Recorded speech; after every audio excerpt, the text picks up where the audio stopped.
Hi everyone, I'm making kale chips today. This is a favorite of my cook class that I do at the Y. So I want to do a shout out to my cook class. I have Leo, I have Luke, Alyssa, Elise, Leah, Joshua.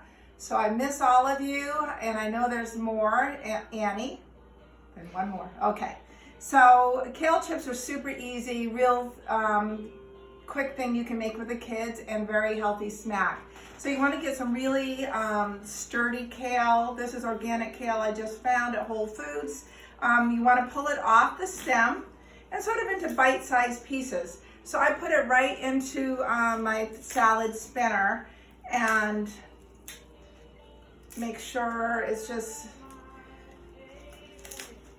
not, be sure it's the edible part and not the stem. So you do it all off the stem, and then you're going to wash, and then you're going to spin it. You want to get all the water off. If you don't have a salad spinner, just lay out some paper towels or dish towels and just give them a little while to dry. Give them a pat. So this one has already been washed and dried. And so all you have to add, and in class, usually I just use the cap of the olive oil, and because a lot of times we can't find our utensils because there's too many kids running around.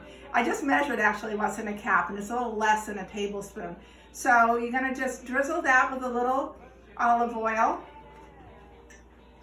I also did a salt mix. You can just do plain sea salt. Oh, and lucky you, I already put a batch in the oven. So you can sort of see, actually these look like they're about done. Come in a little closer. So they do cook very quickly. This is 350 for about 10 minutes. You have to be careful, I did stir them once, and they do get a little bit singed on the edges, and that's normal, but they also should get nice and crispy. If you put too many on the tray, they are gonna just be a big load of mush, so they're gonna be mushy. So just do a little bit and it's nice and crispy. So one layer. So don't put too much on your cookie sheet. So I did a mixture of salt. I like a little spice. I just did a dash of cayenne pepper, did some garlic powder, and just some pepper. And so probably about half a teaspoon, maybe a little less.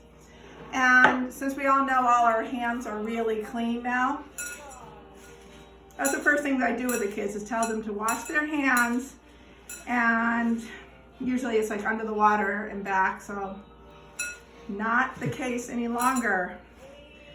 You have to oversee them and be sure they're washing well enough. So you sort of massage it in, and you can actually feel and see when the oil is sort of infused very well into your kale. So that seems good. And then, just like I said before, be sure it's a single layer on your cookie sheet. And I'm telling you, the kids like it just like this too. Sometimes we're waiting for a batch to cook, and I might have a batch out here, and they're just like eating it straight up. So that's a good problem to have your kids eating kale straight up. So we have it all in a single layer. Try not to overlap too much. And that looks perfect. So we have that nice sturdy kale. It's gonna go in an oven 350 for 10 minutes. So I usually set my timer for 5 minutes. Give it a stir 5 minutes, let it go 5 minutes more, and then it should be done. But really check on it every once in a while. I hope you try it, and I hope to see you at the Y soon.